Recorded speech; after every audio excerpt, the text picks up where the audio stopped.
Assalamualaikum warahmatullahi wabarakatuh. Perkenalkan, saya Muhammad Irsad Maulana Khilman Asyafi'i, mahasiswa Pendidikan Biologi angkatan 2024 kelas B dengan nomor NPM 2413024071. Saya akan melakukan presentasi mata kuliah Bahasa Indonesia mengenai analisis penggunaan Bahasa Indonesia di ruang publik. Dengan pertanyaan pemantik, bagaimana pendapat Anda tentang penggunaan bahasa Indonesia di lingkungan atau ruang publik saat ini? Melalui observasi kecil yang saya lakukan di lingkungan sekitar, saya menemukan beberapa contoh nyata dari penggunaan bahasa yang kurang sesuai di ruang publik. Dari sini saya melakukan analisis untuk mengetahui jenis kesalahan yang terjadi, serta menawarkan bentuk perbaikannya berdasarkan kaidah bahasa Indonesia. Sehingga saya mengetahui bahwa penggunaan bahasa Indonesia di ruang publik saat ini masih belum sepenuhnya mencerminkan kaidah kebahasaan yang baik dan benar. Meskipun di beberapa tempat sudah tampak adanya kesadaran untuk menggunakan bahasa Indonesia secara resmi, namun pada praktiknya masih banyak ditemui penggunaan kata-kata tidak baku, penulisan yang salah, hingga struktur kalimat yang kurang efektif. Nah, hal ini dapat terjadi karena berbagai faktor, yaitu adanya kurangnya pengetahuan kebahasaan, lalu adanya pengaruh bahasa asing yang terlalu dominan, hingga sikap abai terhadap pentingnya bahasa Indonesia sebagai identitas bangsa. Berdasarkan observasi kecil yang saya lakukan di lingkungan sekitar, saya mendapatkan temuan yang pertama dengan plakat pijat urut refleksi dengan teks asli gambar bertuliskan pijat urut refleksi, lalu menerterakan nomor handphone, lalu ada kata-kata Joko bisa dipanggil ke rumah. Berdasarkan analisis kesalahannya, kesalahan pertama adalah redundansi. Penggunaan 3 kata pijat, urut, dan refleksi secara bersamaan terkesan berlebihan karena ketiganya mengarah pada jenis layanan yang mirip. Penggunaan istilah yang terlalu banyak seperti ini dapat membingungkan pembaca dan mengurangi efektivitas pesan. Kesalahan kedua adalah ejaan. Kata dipanggil seharusnya ditulis dalam kesatuan, tidak dipisah menjadi dipanggil. Karena kata depan di hanya dipisah jika menunjukkan tempat. Dalam konteks ini, kata dipanggil merupakan kata kerja pasif sehingga harus ditulis serangkai. Kesalahan ketiga adalah tanda baca, yaitu penulisan titik 2 setelah kata Joko diberi spasi yang melanggar kaidah tata tulis. Kesalahan keempat adalah huruf kapital tidak konsisten. Penulisan kata Joko seluruhnya menggunakan kapital, padahal dalam penulisan nama sebaiknya harus huruf pertama saja dari nama yang dikapitalisasi, sehingga dapat diberi saran perbaikan menjadi layanan pijat refleksi yang tidak menggunakan kapitalisasi di semua kata. Lalu hubungi Joko titik 2 spasi memasukkan nomor handphonenya, lalu kata-kata bisa dipanggil ke rumah dengan perbaikan kata dipanggil menjadi kata serangkai. Nah, penulisan ini lebih efektif, komunikatif, dan sesuai dengan pedoman umum ejaan bahasa Indonesia. Nama Joko ditulis dengan kapital hanya di huruf awal sebagai bentuk penghormatan dan konsistensi tata bahasa.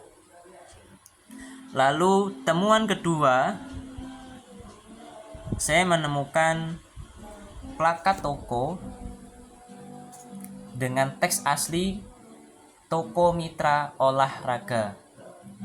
Analisis kesalahannya adalah penulisan tidak baku. Kata olahraga seharusnya ditulis dalam serangkai menjadi olahraga.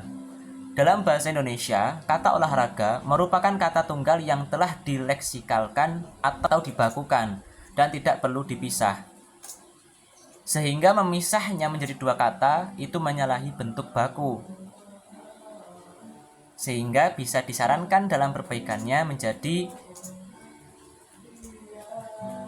toko mitra olahraga dengan menggunakan satu bentuk olahraga menjadi satu kesatuan. Nah, penulisan kata yang sesuai dengan kaidah ejaan resmi ini menunjukkan kredibilitas dan profesionalitas dalam komunikasi bisnis. Penulisan huruf kapital hanya digunakan di awal nama atau di awal judul yang bukan seluruhnya berbentuk kalimat. Lalu saya menemukan temuan ketiga yang merupakan banner promosi sebuah institusi dengan bertuliskan teks asli, "Kamu orang tahu gak?" Nah, analisis kesalahannya di sini adalah pada pilihan kata tidak baku dan tidak formal. Kata "kamu orang" kemungkinan berasal dari dialek lokal seperti Palembang atau Lampung yang tidak sesuai dalam konteks formal atau publik nasional. Lalu kata "gak" merupakan bentuk tidak baku dari kata tidak yang lazim digunakan dalam percakapan santai, tetapi tidak sesuai untuk media edukasi resmi atau institusi pendidikan seperti ini. Sehingga dapat diberi saran perbaikan untuk mengganti kata "kamu orang" menjadi "apakah kamu sudah tahu" atau "sudah tahu belum?" Karena penggunaan bahasa Indonesia baku itu akan mencerminkan penggunaan bahasa yang sopan dan profesional, apalagi jika dipublikasikan dalam konteks promosi pendidikan tinggi seperti ini. Pemilihan bahasa yang santun dan inklusif akan membantu menjangkau khalayak yang lebih luas. Lalu temuan keempat, saya menemukan sebuah banner laundry yang memiliki teks asli tertera "Cahaya Laundry 4.000 per kilogram", bertuliskan ekspres 4 jam, ekspres 1 hari, hubungi nomor tertera, antar jemput gratis, 5 kali laundry gratis, 1 kali cuci selimut. Berdasarkan analisis kesalahannya, yang pertama itu adalah kesalahan ejaan tidak baku. Kata ekspres di sini seharusnya menggunakan KS, ekspres, bukan menggunakan huruf X, sehingga sesuai ejaan baku bahasa Indonesia. Lalu kesalahan yang kedua adalah penulisan harga. Di situ tertera 4.000 per kilogram, tidak menggunakan simbol mata uang. Seharusnya menggunakan simbol mata uang dan penulisan angka dengan tanda titik ribuan seperti Rp 4.00 per kilogram. Lalu kesalahan ketiga adalah pengulangan kata, yaitu kata ekspres. Di sana digunakan 2 kali dalam konteks waktu layanan dan lebih baik digabungkan atau disusun agar tidak terlihat repetitif. Kesalahan keempat adalah penulisan kotak dan promosi kurang komunikatif.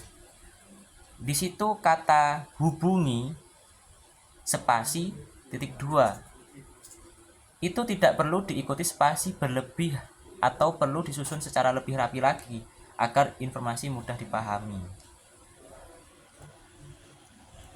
Sehingga pada banner laundry ini dapat diberi saran perbaikan menjadi kata-kata seperti berikut, yaitu cahaya laundry Rp 4.000 per kilogram, layanan ekspres 4 jam atau 1 hari, antar jemput gratis, setiap 5 laundry gratis 1 kali cuci selimut, hubungi nomor tertera. Di sini penggunaan bahasa yang rapi, ejaan yang tepat, dan format yang mudah dibaca dapat meningkatkan kepercayaan pelanggan, bahkan menunjukkan profesionalitas layanan tersebut.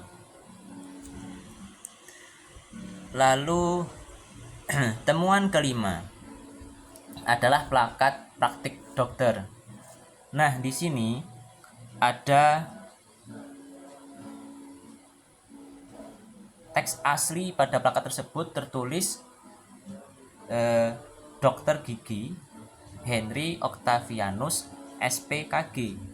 Di situ tertulis pangkat dokter menggunakan DRG atau kata kecil ya, huruf kecil. Sedangkan dalam penulisan nama dokternya itu menggunakan kapitalisasi di seluruh namanya. Nah, analisis kesalahannya yang pertama adalah huruf kapital berlebihan. Penulisan seluruh nama dengan huruf kapital tidak sesuai kaidah. Nama orang itu seharusnya ditulis dengan huruf kapital hanya pada huruf pertama tiap kata. Misalnya, kata Henry Octavianus itu huruf yang dikapitalisasi itu adalah huruf pertamanya saja. Lalu kesalahan kedua adalah ketidakkonsistenan format jadwal praktiknya. Antara kedua dokter tersebut, salah satu dokter mencantumkan jadwal praktik itu Senin sampai Jumat dengan penulisan format Senin strip Jumat. Sementara yang lain mencantumkan Senin, Rabu, Jumat. Sehingga tidak ada keseragaman dalam format dan penyusunan informasi layanan medis. Nah, saran perbaikannya adalah menuliskan sebagai berikut. Pangkat dokter ditulis menggunakan huruf kecil, lalu titik. Dalam penulisan seterusnya yaitu nama dokter itu menggunakan huruf kecil namun menggunakan kapital di setiap awal huruf nama, yaitu Henry Octavianus SPKG. Sehingga dalam penulisan spesialisasinya pun tetap menggunakan asliannya. Lalu Dokter Gigi Indah Metrisia dengan penulisan jadwal praktik yang seragam, misalnya jadwal praktik titik 2 Senin strip Jumat pukul 16.00 strip 20.00 WIB. Seperti ini, penulisan nama yang benar menunjukkan penghormatan kepada profesi dan kepercayaan pasien. Format yang seragam pada informasi publik seperti jadwal praktik memudahkan pembaca memahami layanan dan waktu konsultasi yang tersedia. Kurang lebih, presentasi mata kuliah Bahasa Indonesia oleh Muhammad Irsyad Maulana Hilman Syafi'i telah selesai. Saya ucapkan terima kasih atas perhatiannya. Wassalamualaikum warahmatullahi wabarakatuh.